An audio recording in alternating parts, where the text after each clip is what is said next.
Captain Victor stared at the timestamp on the video and compared it to the timestamp on the message he received from Harsha on his datapad.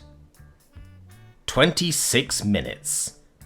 Just 26 minutes. That was the difference between the time of the incident and the timestamp of Harsha's acceptance of the job offer to join the TEV Ursa Minor. She set a new record for 0 to Troublemaker. Previously, the dumbest new crew member he could remember working with waited a day before breaking the rules, and that idiot just had a minor infraction to his name. No, this was serious. If the reports were correct, there were 3 infractions, and only one of them could be forgiven, as Harsha wasn't human. He pulled up the written reports and skimmed them.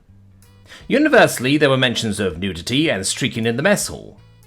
Most of the reports were complimentary, or in some cases openly jealous, and the majority of the reports weren't really reports, but requests for permission to get a copy of the incident to show friends, family, or other crew members. None of that excused the matter. Rules should be followed. It was one report in particular which concerned him, as it mentioned 2 additional items to bring it to the total of 3 infractions. One of those was an unbelievable infraction so serious, he needed to review the security footage to be sure the report was accurate. After all, he couldn't just pull Harsha aside for a stern talking to without proof. He logged into the security system and pulled up the video file and hit play. It all happened so fast he wasn't able to take it all in. He replayed the file and again. Too fast. There was just a pink blur flying across the screen and some arm motions at the end he couldn't see, as the angle was too wide. Well, let's handle one infraction at a time. He set the replay speed to slow and restarted the video.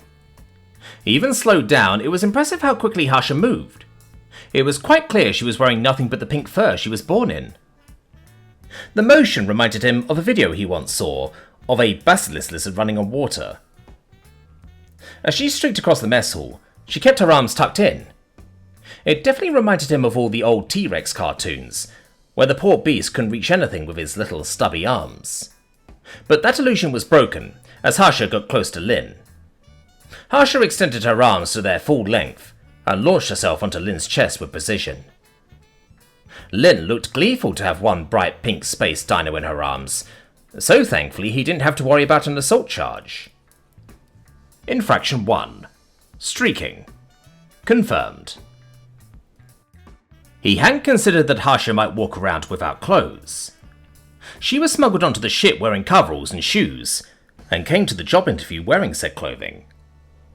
When he got the update from Dr. Franklin mentioning that she would be more comfortable walking around in the fur, that led to questions he would need to address, so the crew wouldn't freak out or act inappropriately.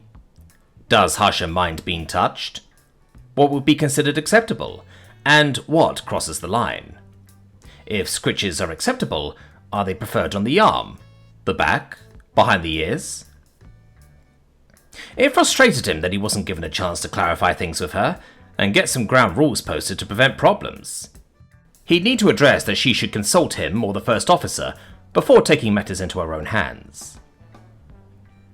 He went back to the video and zoomed in to a close-up of Harsha, comfortably resting on Lin's chest. He pressed play. His mind filled with disbelief at what he saw. He played it again. And again.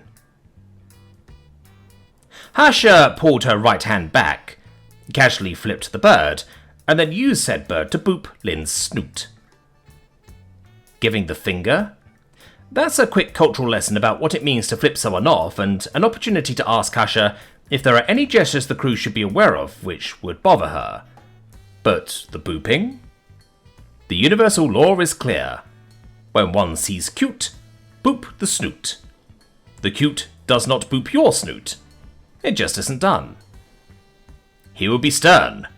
He would be authoritative. He would not cave like he did many years ago when Clinton the kitty destroyed an entire jumbo package of toilet paper and made his living room look like it snowed indoors. He would be clear that universal laws would be obeyed. He most definitely would not give in and let Harsha boop his snoot.